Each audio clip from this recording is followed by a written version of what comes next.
first part, we discussed about the diseases affecting the glomerulus. Principally, we saw about the glomerulonephritis, and to be very specifically, we talked much about the diabetic nephropathy. In the diabetic nephropathy, we had about the manifestation, the stages, the classification, all those things, the proteinuria, which is a very important clue to diagnosis of the proteinuria. Now we are going to talk about the diseases which affect the tubular system and the interstitium of the kidney. There is also diseases that involves the blood vessels in the kidney.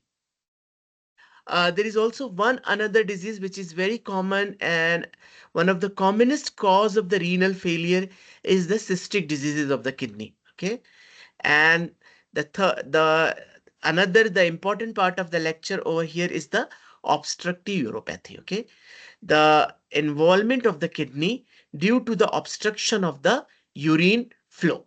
Okay, so this is about the obstructive uropathy, and in this we are going to talk about prostate also. Okay, so this is a lecture which is mainly about the renal pathology type 2 bearing the glomeruli. We are talking about the interstitium and tubule and so on, and the obstructive uropathy. Now Doctor, you have. please can you send the slide so we can follow you and take note? Okay. I will send you the slide, but I believe that I have sent. Okay, I will send the slides to Hadil. Okay, because I just now have her WhatsApp open, so I will share with her.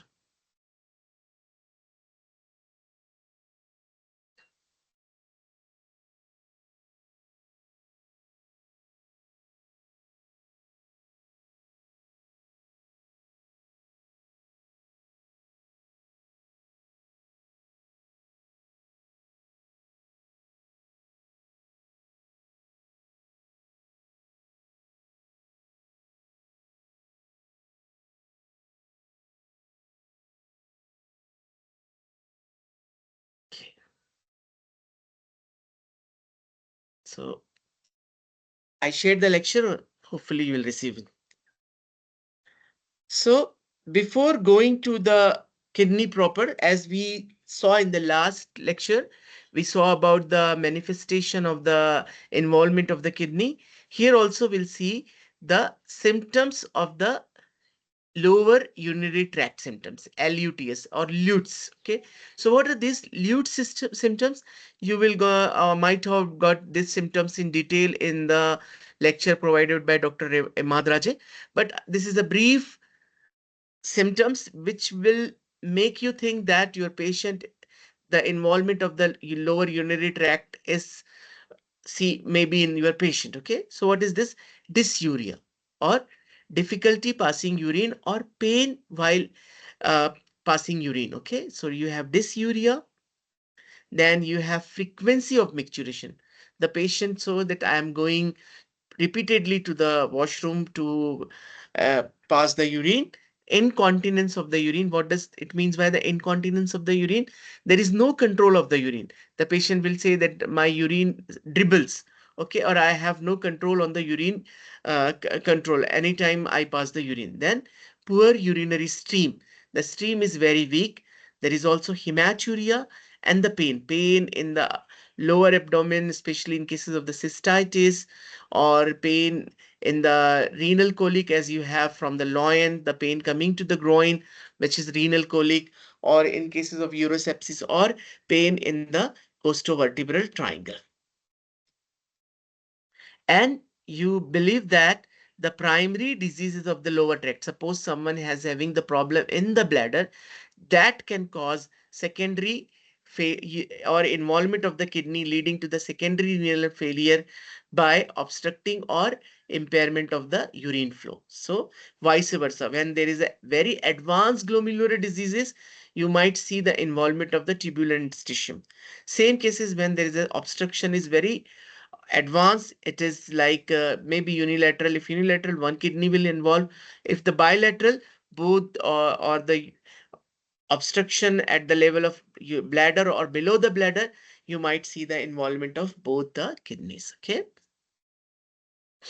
So what are the tubulointerstitial disease? Okay, so this is in mainly the inflammatory involvement of the tubules and interstitium that might be due to the infection, ischemia, or toxic tubular injury. This could be due to the toxins or sometimes due to the drugs.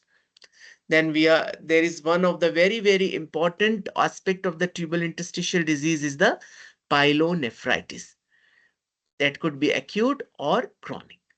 Then we have another special type of tubulointerstitial disease that is known as interstitial nephritis. Okay, there is morphological appearance of the acute tubular injury. So there is injury to the tubules and the clinical syndrome of the acute renal failure or acute kidney injury. So interstitial nephritis, you will find the basic pathological mechanism as an acute tubular injury, and thus clinical syndrome will be in the form of acute kidney injury or acute kidney failure. This is mainly caused by the drugs, non-bacterial infections, or allergic reactions. Then we have a specific type of kidney involvement in the tuberous disease that is known as the analgesic nephropathy. In cases of the in cases or in patients who have been exposed to the NSAIDs analgesic for a long period of time. Then you have uric acid induced nephropathy, especially in cases of the gout, where or in cases of very highly malignant tumors such as lymphoma or leukemia, because of the excessive breakdown of the cell, there is high level of the uric acid, and this uric acid will get deposited in the tubules and interstitium and causes uric acid induced nephropathy and acute tubular necrosis. It could be in a form of like due to toxins, or could be due to some drugs. So we start with the pyelonephritis. Okay, pyelonephritis is the inflammation of the tubules, interstitium, and renal pelvis. Okay, it can occur in two forms. Okay, acute or chronic. Acute is usually caused by bacterial infection, and the renal lesion is associated with the urinary tract infection. Most of the time, it is urinary tract infection, and mostly it is bacteria, and the most common bacteria is the E. coli, but sometimes the viruses can also cause acute pyelonephritis, especially the polyoma virus. Okay, and this polyoma virus is known to cause acute pyelonephritis in the renal transplant patient, and that might lead to the rejection of the renal graft. Chronic pyelonephritis is a chronic condition that is seen in the 10 to 20% of the patient in the renal transplant or dialysis, and that could be due to certain condition such as like prolonged lower urinary tract infection or certain congenital abnormalities such as the reflux uropathy, or the due to the abnormal valves in the uretropelvic junction, the urine from the bladder come back to the kidney, that is known as the reflux nephropathy. What are the causes of acute and the chronic pyelonephritis? This is mainly the bacterial infection in the blood. Suppose someone is having uh, pneumonia or meningitis, they develop septicemia, and these bacteria through the blood goes to the kidney and causes pyelonephritis. Or the most common one, the ascending infection from the lower urinary tract, such as the infection in the bladder, in the urethra, and from there it ascends through the ureter to the kidney and causes ascending pyelonephritis. Then there are other factors, as I told you, vesicoureteral reflux, from where the urine, instead of going down through the urethra, it goes back to the bladder, back from bladder to the kidney. This is known as the reflex neuropathy. And if there is any obstruction to the flow, that will also lead to the pyelonephritis. Clear? Yes. So what is the pathogenesis of the pyelonephritis? Okay, so the normal human bladder and the bladder urine are sterile. So as long as the normal condition, the urine in the bladder is sterile. So you need to have a number of steps to cause pyelonephritis. Okay, one is that ascending of the colonized coliform bacteria present in the distal urethra. Urethra usually has some coliform bacteria. Okay, when due to any condition such as diabetes or poor hygiene, anything can lead to the ascending of these bacterial colonies from the urethra to the bladder, and from bladder it goes to the kidney, especially in cases of the female. Why in the female? Because female has a very short and wide urethra, and there are hormonal changes during menstrual cycle that will lead to the adherence of bacteria to the mucosa of the urethra. And the second cause is the urethral trauma during sexual intercourse, or a combination of both these factors. So there is an anatomical cause because of the short and the wide urethra, a physiological cause because of the hormonal changes during the menstruation, pregnancy, and the childbirth, then trauma due to sexual intercourse. All these things, either singly or in combination, made makes women more prone to develop urinary tract infection. Okay, and the second one is like if when someone is having the urethral catheterization or some other instrumentation such as cystoscopy, that might lead to the hydrogenic entry of the bacteria if you are not following the aseptic precaution, or if the patient having urethral catheter for a longer period of time, that will lead to the ascending of the infection from urethra to the bladder, and from bladder it goes to the kidney. Then the another cause is you have urinary tract obstruction. Whenever there is an obstruction, the urine stays for a longer period of the time, and patient is not able to evacuate all the urine. So this urine provide a very good culture media for bacteria to multiply. So this stasis can occur in male because of the benign prostatic hypertrophy, or any tumor in the ureter, bladder, or urethra, or stones from the ureter, bladder, or urethra, or there is neurogenic bladder due to the as diabetes or stroke or multiple sclerosis or spinal cord injuries. All these conditions lead to the obstruction and the stasis to the urine flow, and that will lead to the multiplication of the bacteria. The another condition is the vesico-urethral reflex. It could be congenital or acquired. Okay. So what happened over here? Over here, whenever there is a urine in the bladder, the vesico-urethral orifice. Okay. So the vesico-urethral orifice is closed all the time. It just lead to the flow of the urine from ureter to the bladder. It doesn't allow in the normal condition from urine from bladder to go to the ureter. But whenever there is a congenital incompetence of this valve, a patient start to pass the urine. There is increased pressure in the bladder, and that pressure will lead to the backflow of the urine from the bladder to the ureter, and it may go as high as to the pelvis and the kidney. Okay, so this is more common in the children, and about 30% of the infants and children have this condition when they develop the urinary tract infection. So we go about the acute pyelonephritis is an acute condition where you find the inflammation of the kidney. Kidney might be edematous, swollen. The patient have typical symptoms of costovertebral pain, hematuria, fever. Okay, but in the chronic pyelonephritis, usually you don't get patient get receive the treatment, get treated. You don't get that finding in the gross and microscopy. But chronic pyelonephritis condition is one of the commonly seen condition when the patient get admitted for some condition and he get operated. The kidney show these are the features. Okay, so what are the hallmark of the chronic pyelonephritis? There are the coarse, discrete corticomedullary scars. You find these scars over the kidney, and these scars can be seen both in the cortex and the medulla.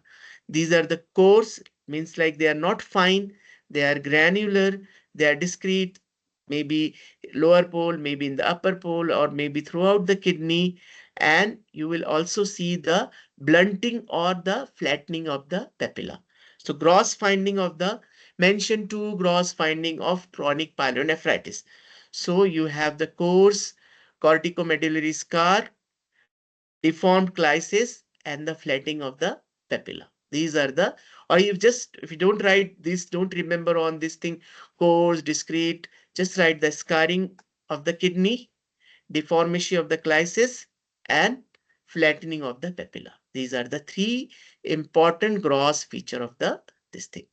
Or the, what are the microscopic finding of the, mention three microscopic finding of the chronic pyelonephritis. What you see, the tubules are the atrophic or dilated. Because of the chronic inflammation, tubules are the dilated, and the thyroidization of the tubule. Very, very important.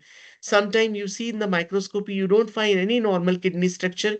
You see these dilated tubules with filled with the some proteinaceous material. Okay, it looks exactly like a thyroid follicle filled with the colloid. So this is known as the thyroidization of a tubule, one of the very important microscopic feature of the chronic pyelonephritis. In the interstitium, you see the chronic inflammatory cells, blood vessel will show the intimal fibrosis.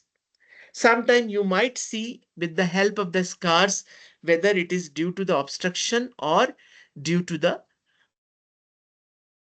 reflux nephropathy. In the nephropathy, usually the scars will be the upper and the lower poles. While if it is due to the chronic obstruction, it may be you see the diffuse symmetrical scars throughout the kidney. Okay, so reflux on the poles in the obstruction throughout the kidney. Okay, so you have, so what are the three important gross features? You have scarring of the kidney, deformation of the chelysis, and the flattening of the papilla. Okay. And what are the histological findings? Tubule show the atrophy and the thyroidization of the tubule, chronic inflammatory cells in the interstitium, and the fibrosis of the blood vessels. Okay. Sometimes you might get the a long scenario and you will find there are presence of the scars on discrete coarse scar on the upper and the lower pole of the kidneys. And what could be the option? So chronic reflux pyelonephritis or reflux uropathy or pyelonephritis due to the reflux, that could be your answer. Okay, usually you'll get one simple option as a reflux nephropathy, but sometime you might get chronic pyelonephritis due to reflux. Okay, so this could be the option for that. So pyelonephritis, how you have the clinical features, you find you get the fever, flank or the loin pain, dysuria, polyuria, nocturia, young women and the old men. Okay, in the urine examination you find pyuria, pus in the urine, and isothinuria. What do you mean by isothinuria? Fixed specific gravity. You don't find any change in the specific gravity of the urine, so that you know to call it is the isothinuria. Okay, microscopy, you will see the inflammatory cells, maybe polymorphs in the tubules. On the chronic pyelonephritis, you may see the thyroidization, chronic inflammatory cells in the interstitium, and the fibrosis of the blood vessels. What is the most common bug is E. coli. And what is the most common cause for the pyelonephritis? Ascending infection from the bladder or the urethra. Okay, so this is in short about your pyelonephritis. So you have, now we go to the another part about the obstructive uropathy. So urinary obstruction, you need not to neglect the urinary obstruction. Because why it is important? Because it increases the chances to develop urinary tract infection. It also lead to the stone formation, and once the stone formation, the cycles goes on. There is stasis, stone, infection, or then infection, then there is again inflammation, again there is more and more amount of bacteria, there is severe inflammation, so it goes on the vicious cycle. Okay. And then if these obstruction is, if it is not relieved or not treated, that lead to the permanent damage to the kidneys in the form of the renal atrophy, and clinically we either call it as a hydronephrosis or obstructive uropathy, and sometimes your patient might need removal of the kidney, and in the bilateral cases they might need a renal transplant. So this is a very very simple thing. If you diagnose and treat effectively, you can prevent such a severe complication. And these obstruction can occur at any level, from urethra to the renal pelvis. And that obstruction can be due to the intrinsic causes or the extrinsic causes. This we are going to see later. Okay.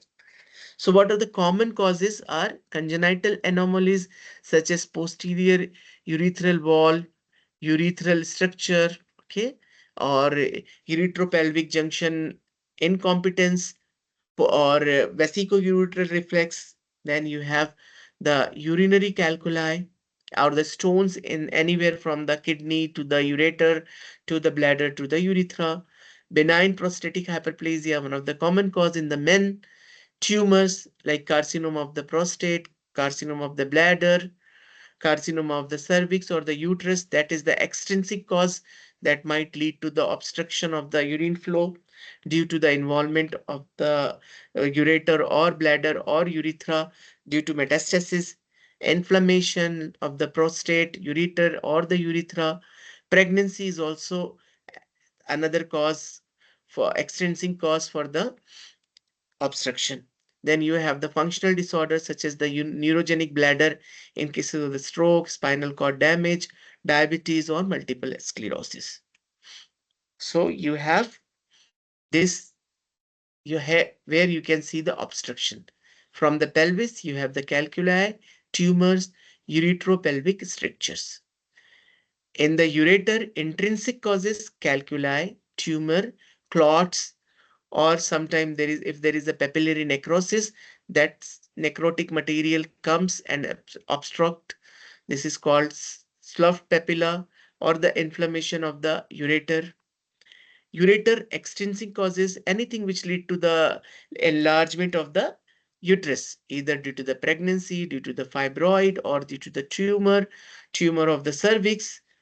Then there is also one condition, retroperitoneal fibrosis, that is also lead to the obstruction, extrinsic cause as an obstruction of the ureter. Then you have the bladder, you have the vesicoureteral reflux, you have the bladder calculi, tumor or functional or neurogenic bladder, you have the prostate, could be hyperplasia, infection or tumor.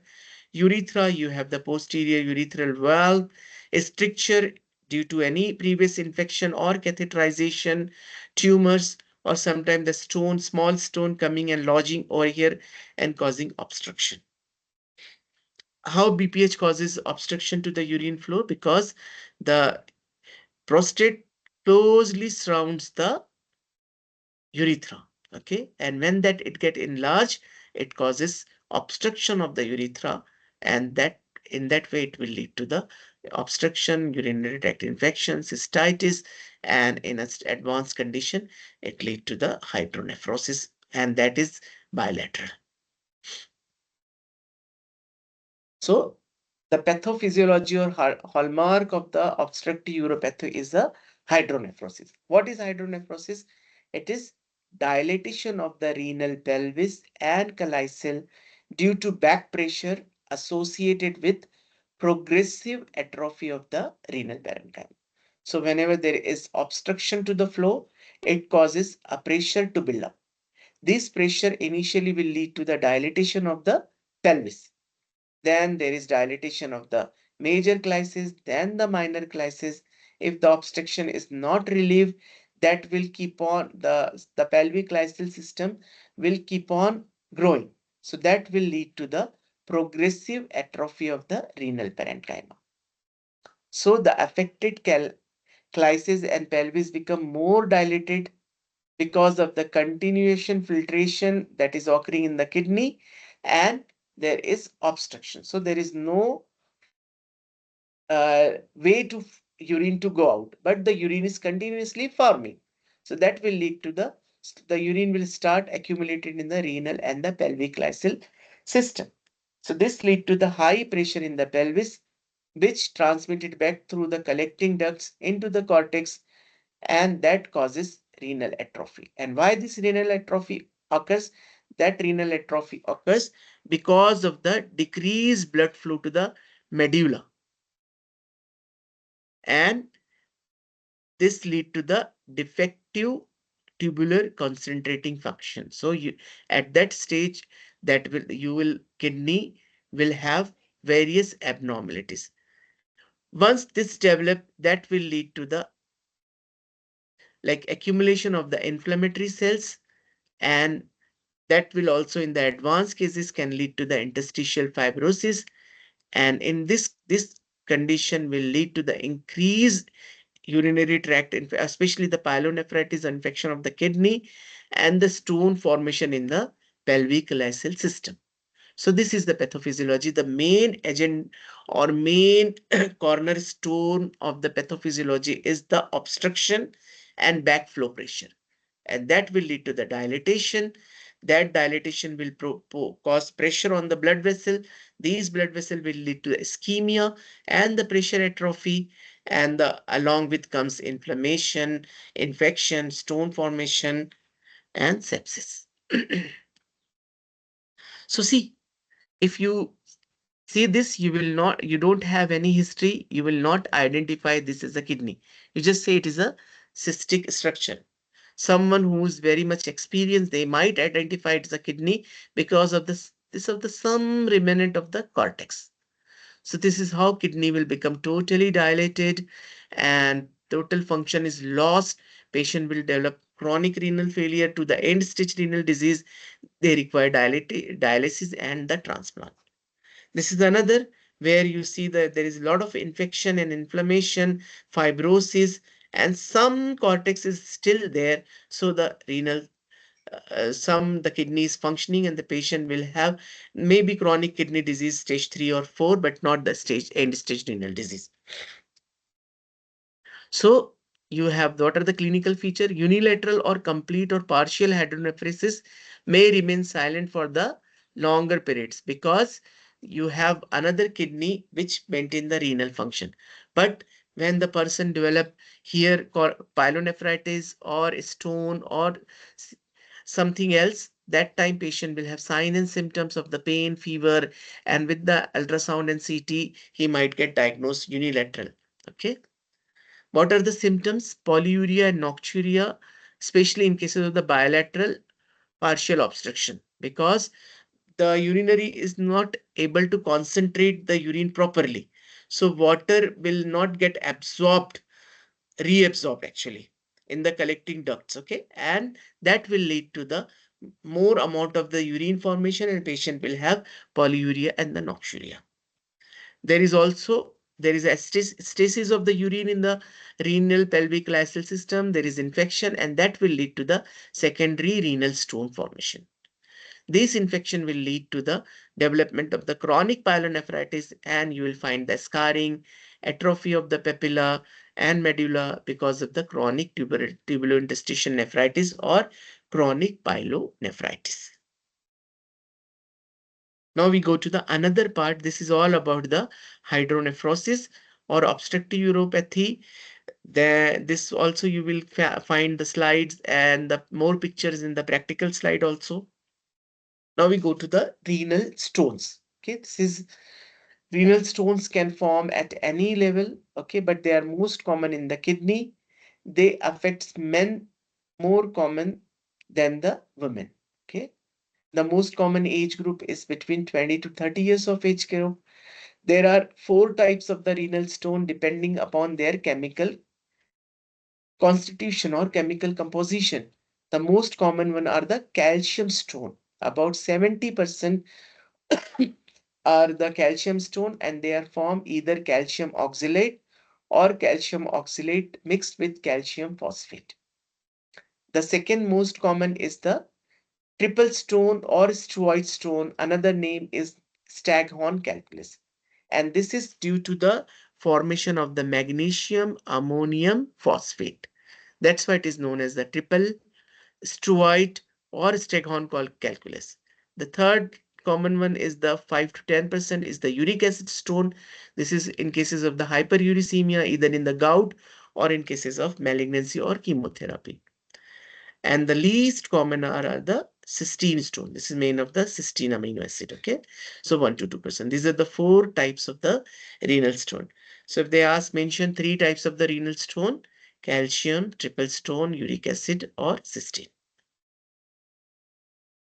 Now we go for the calcium oxalate stone. So this is usually seen in the patients with the hypercalcemia or hypercalciuria. So any patient who has hypercalcemia and hypercalciuria, they have 5% of these patients have a chances of development of calcium oxalate stone. And what are the conditions which will lead to the hypercalcemia and hypercalciuria? Hyperparathyroidism, diffuse bone diseases, sarcoidosis, and other hypercalcemic states.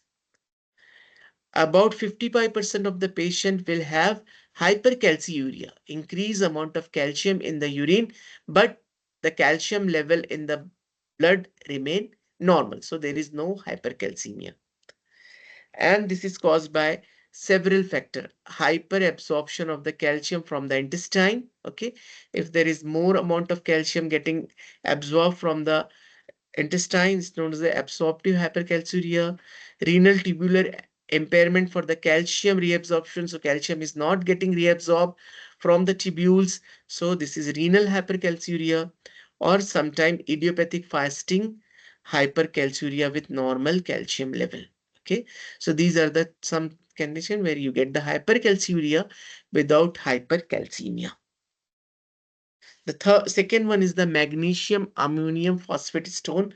There's a three component: magnesium, ammonium, and phosphate. That's why it's known as the triple stone or the steroid stone. This is the only stone which form after infection of the bacteria, especially protease and the staphylococci. Again, this is the only stone that occurs into the alkaline urine. All other stones happen in the acidic urine, but the staghorn or the steroid or the magnesium ammonium phosphate stone form in the alkaline urine. Why it happens? Because these bacteria, protease or staphylococci, they form ammonia in the urine, and these ammonia make the urine more alkaline, and this ammonia also bind with the phosphate and the magnesium to form the magnesium ammonium phosphate stone.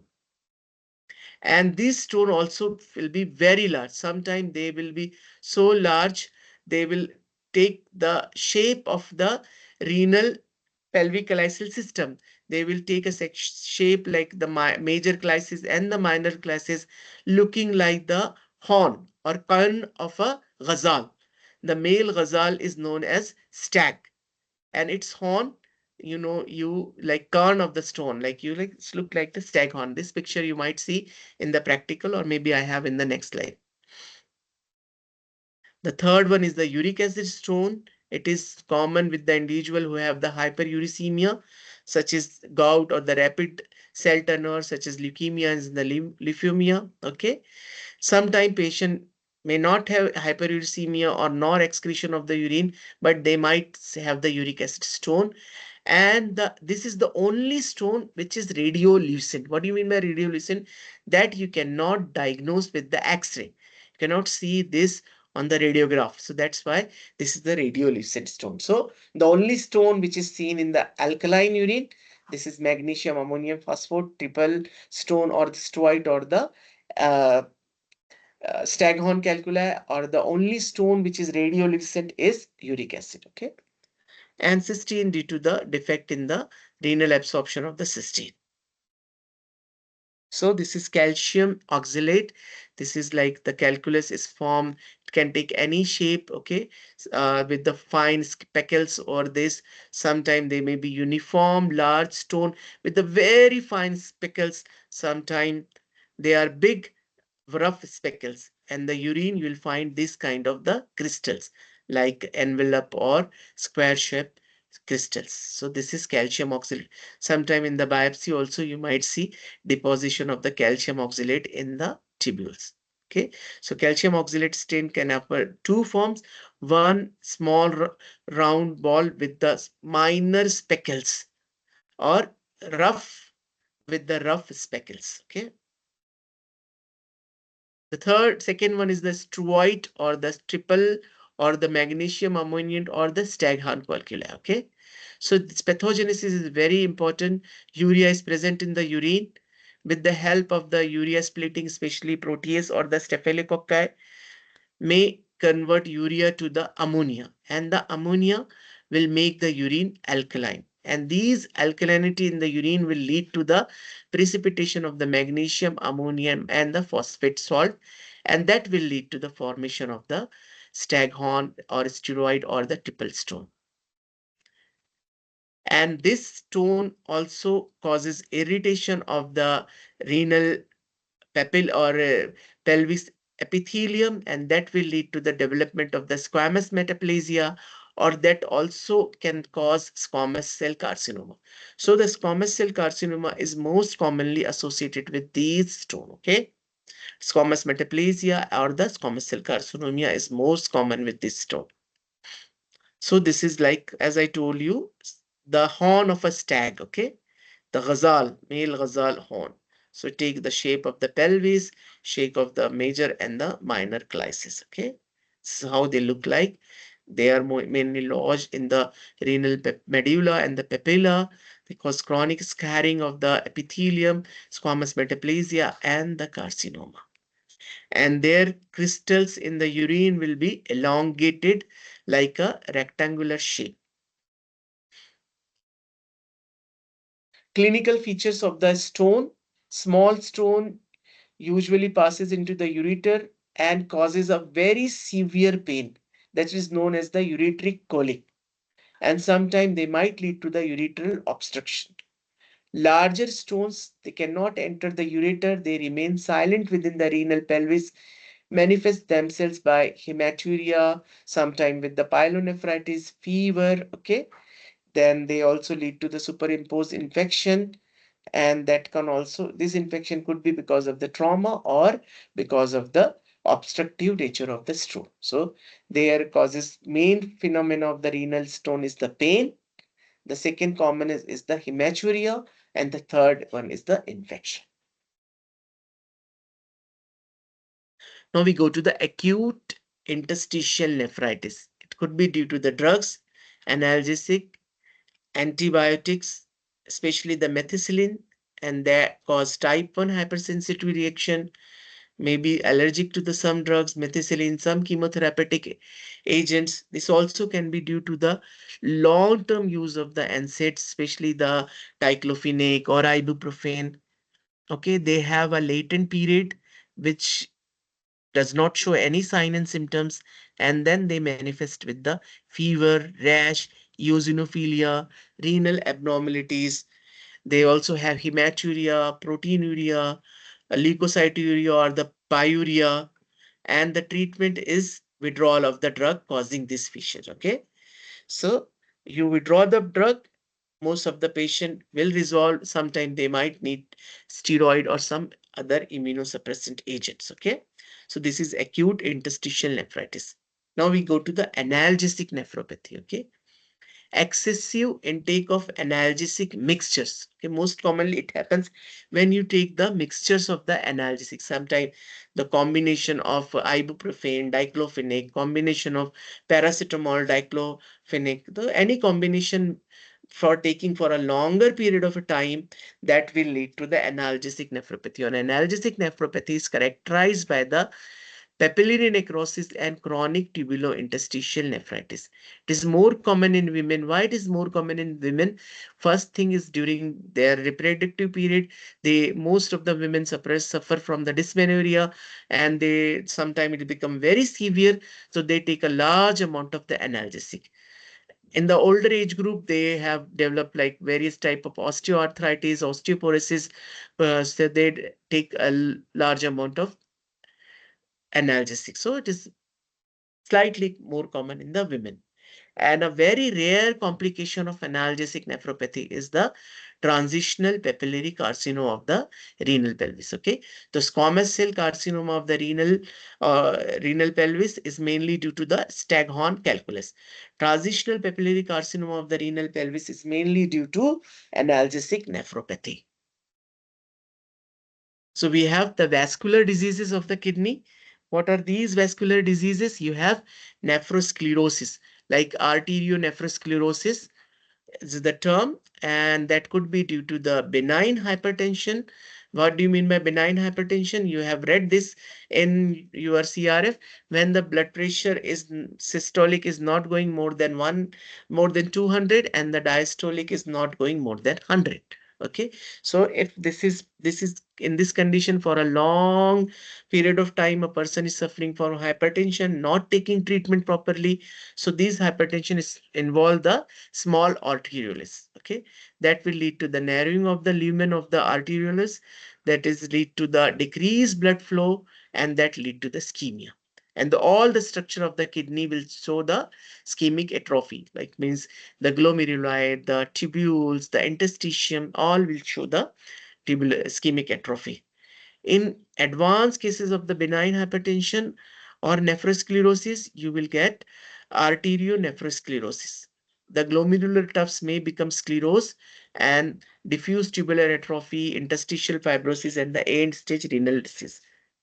So in the nephrosclerosis, which is caused by benign hypertension, you find the kidneys are the symmetrically atrophic. Both the kidneys are symmetrically small. Microscopically, you see the basic anatomic change in the is the hyaline thickening of the walls of the small arteries and arterioles, known as the hyaline arteriosclerosis. So gross, you have the kidneys are the symmetrically small, and they might have a appearance of the leather grain. What do you mean by the leather grain? You know the keys in which we get the rice, especially the abukas and other, the kidney will look like that key, that appearance. Okay, so leather grain appearance of the kidney, symmetrically small kidney, and the microscopy you see the hyaline arteriosclerosis is the characteristic feature of the nephrosclerosis, which is caused by the benign hypertension. Malignant hypertension, when the systolic is more than 200 and diastolic more than 120 milligram of mercury, and that's affect the kidney in the two form. One is the fibrinoid necrosis, and the second one is the hyperplastic arteriosclerosis.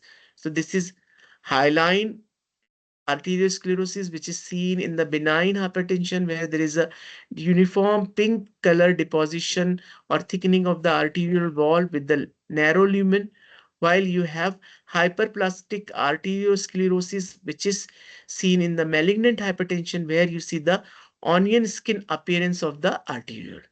Okay. There is proliferation of the smooth muscle cells and the deposition of the proteoglycans and other extracellular matrix that will lead to the onion skin appearance. Another feature is the fibrinoid necrosis of the vessel wall. Okay, so you have, and the lumen become small, and you will find the fibrinoid necrosis. So these are the two changes associated with the malignant hypertension. This is about the kidney malformation, congenital abnormalities. You have the hypoplasia, too few nephrons, dysplasia, undifferentiated kidney with some time cyst. You find some abnormal elements in the kidney like cartilage, epithelium, muscles. Okay, agenesis is absent kidney. Agenesis usually will not survive because the fetus will abort, or if they or stillbirth. Okay, hypoplastic kidney, usually patient will have too few nephrons. It could be unilateral or it could be the bilateral. In the dysplastic kidney, you will find the abnormal elements like the cartilage, the glands, or the muscles. Okay, so this is the dysplastic kidney. Another congenital abnormalities which causing cystic degeneration of the kidney, which is known as the autosomal dominant polycystic kidney disease, ADPKD. It is quite common, affects 1 in 1000 people. It is due to the abnormalities of the PKD1, and 2 gene which is located on chromosome 6 and 4 respectively, and these genes when get mutated they code for the protein known as polycystin 1 and 2. And these polycystin 1 and 2 protein will lead to the cystical dilatation of the tubules. So both the kidneys are large, and you see the multiple cysts involving throughout the renal parenchyma. Okay, and it is the cause of 2 to 3% of the end stage renal disease in the adults, okay, in the Saudi Arabia. And you have another feature associated with this cyst in the liver, spleen, pancreas, and the lungs. So it is a polycystic kidney disease. You multiple cyst in the kidneys due to abnormality of these gene, abnormality of these proteins, okay, and you will find the cyst in the liver, spleen, pancreas, and kidney. Berry aneurysm in the circle of Willis, small berry-like aneurysm in the circle of Willis, and the mitral valve prolapse. These patients sometimes will not present with the any manifestation of the renal failure. They just have hypertension, and they sometimes present in the emergency with the subarachnoid hemorrhage due to the rupture of these berry aneurysm. And you further investigate, you find, I'm sorry, you find the polycystic kidney disease involving both the kidneys. When you notice these changes, you have to screen all the family members, especially the close degree parents, siblings, and the children of the affected patient. Then you have another polycystic kidney disease, which is autosomal recessive. This has four forms: perinatal, neonatal, infantile, and juvenile. The perinatal and neonatal form do not survive. They either have the abortion or the stillbirth or death immediately after the birth. Infantile and juvenile will develop hepatic fibrosis along with the renal failure. They will have also hepatic fibrosis, portal hypertension, and the splenomegaly. So here you don't have cyst. What are the other involvement, extra renal involvement over here? You have the hepatic fibrosis, portal hypertension, and the splenomegaly. And why it happens? It happened due to the PKHD1 gene, which code for the fibrocystin. So cyst for the cyst in the kidneys, and the fibro is for the fibrosis in the liver that will lead to the renal failure, that in turn lead to the portal hypertension and splenomegaly. Okay, and here the kidneys are enlarged, but the here the kidney will look like the sponge. What do you mean by the sponge? You know, with what we clean our utensils, the yellow color, it looked like that sponge. A small, very, very small, cystically dilated with some fibrosis. Okay. So this is autosomal recessive polycystic kidney disease. Are you following me or you are sleeping?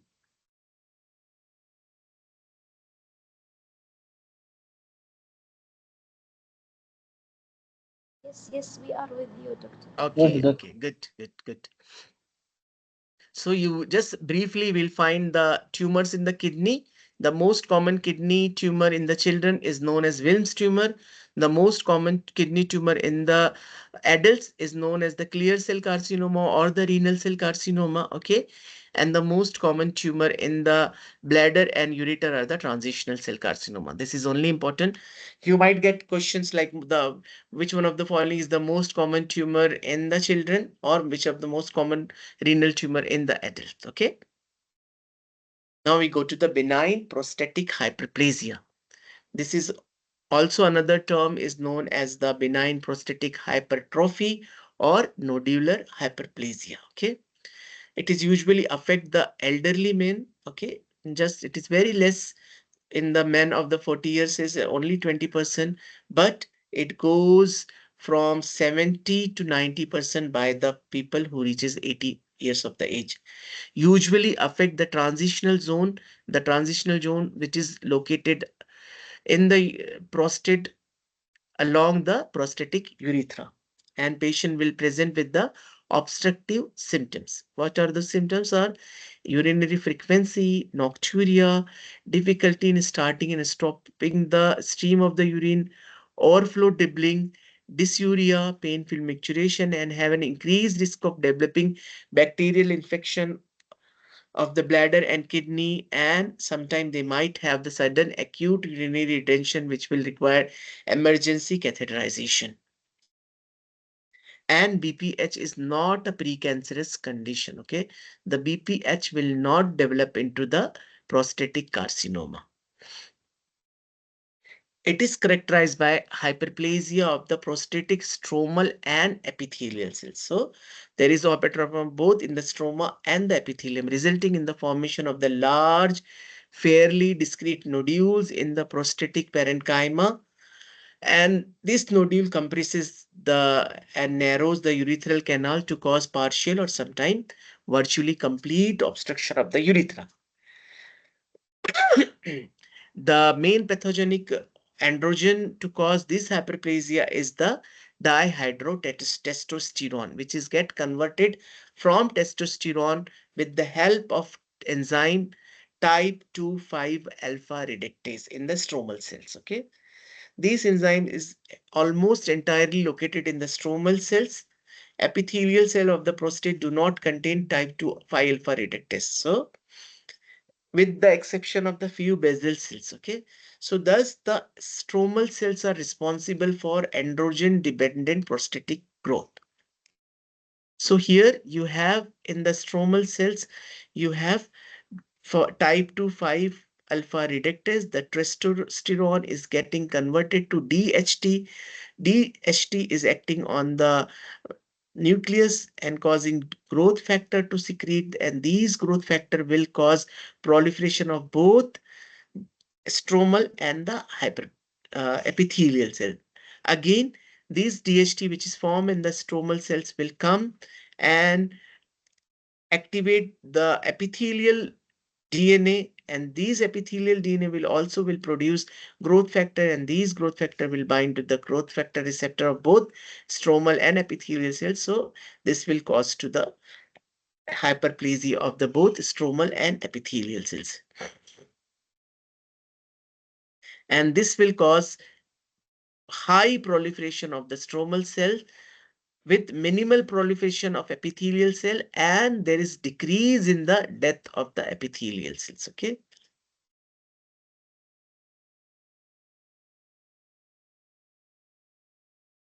and there is also a role of estrogen, especially these estrogen will also causes the tippling of the balance toward the proliferation. Okay, when there is a very high amount of estrogen, any male, that will disturb the balance between the normal androgen, and that will instead lead to the proliferation, estrogen induced proliferation of the stromal and epithelial cells.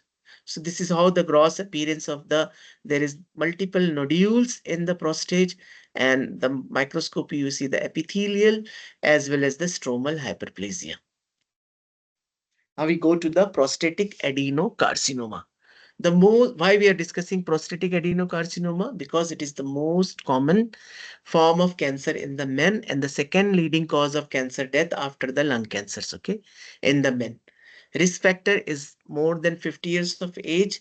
It increases from 20% from their 50s to approximately 70% in between the 70 and 80 years of the age. It's more common in the blacks than the whites than the Asians. Okay, there is also a strong association of the family history, hormonal disbalance, dietary factors, the one especially those who are taking the low fiber, high fat diet, and some environmental influences. The pathogenesis here also androgen plays a very important role.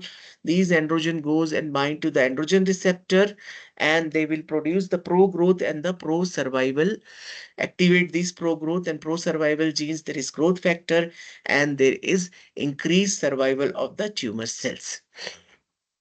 And so the androgen plays a very, very important role over here. So at the initial stages of the prostatic carcinoma, there is a treatment is the castration.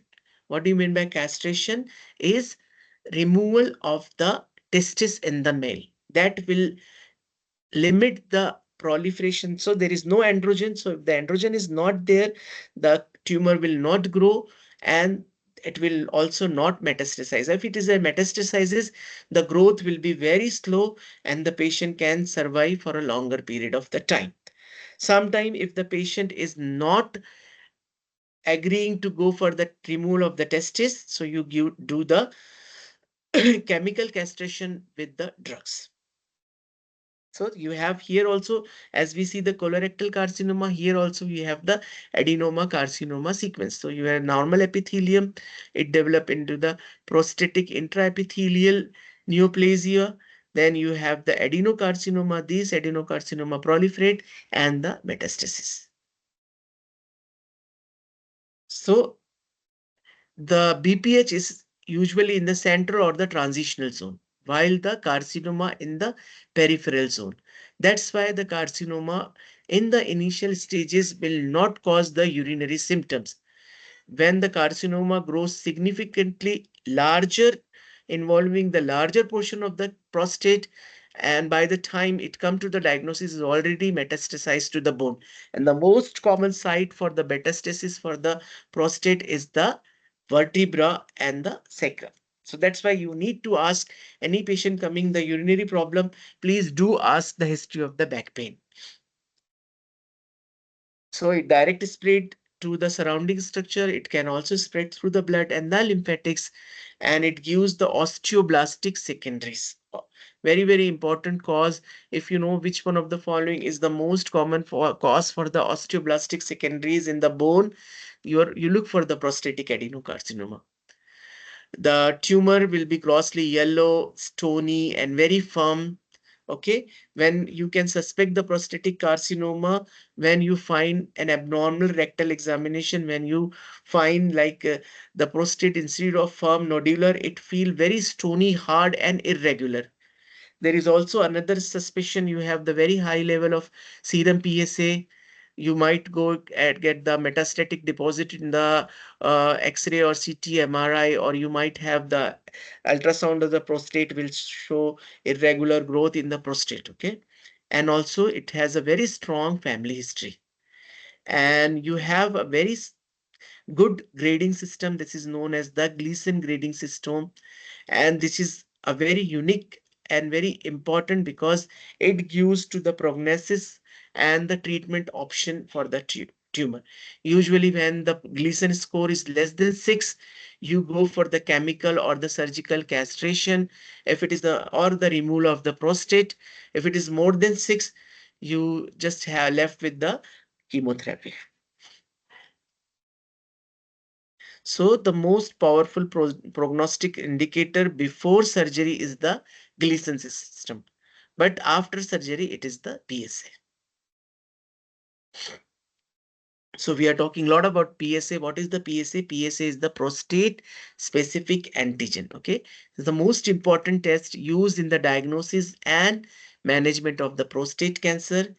PSA is a product of the prostatic epithelium and is normally secreted in the semen because it is required in the semen for the like for the like nutrition and the flow of the semen. Okay, so this is normally present in the semen, but it get elevated in the various condition affecting the prostate. Okay, in normal men only minute amount of the PSA circulate in the serum.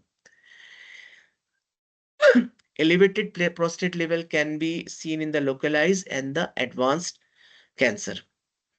PSA is a organ specific. Okay. So, you know, when the PSA is elevated, you can see there is abnormality of the prostate.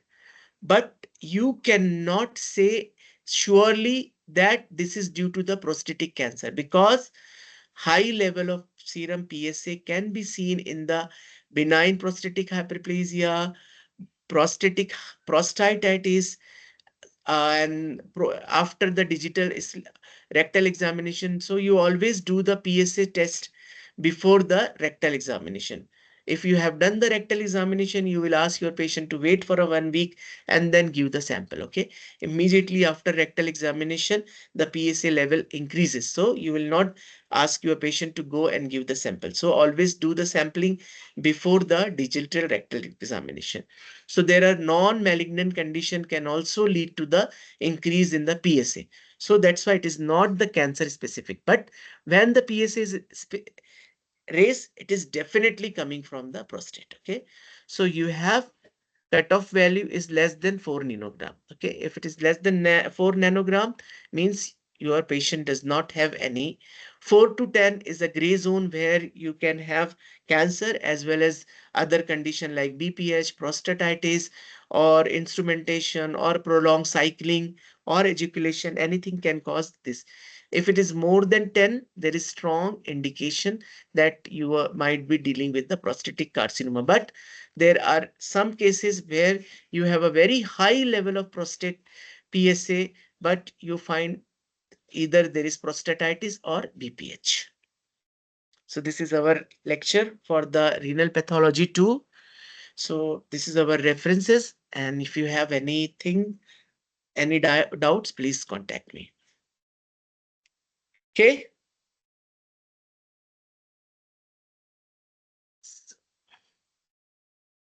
So here we stop our sharing, and if you don't have any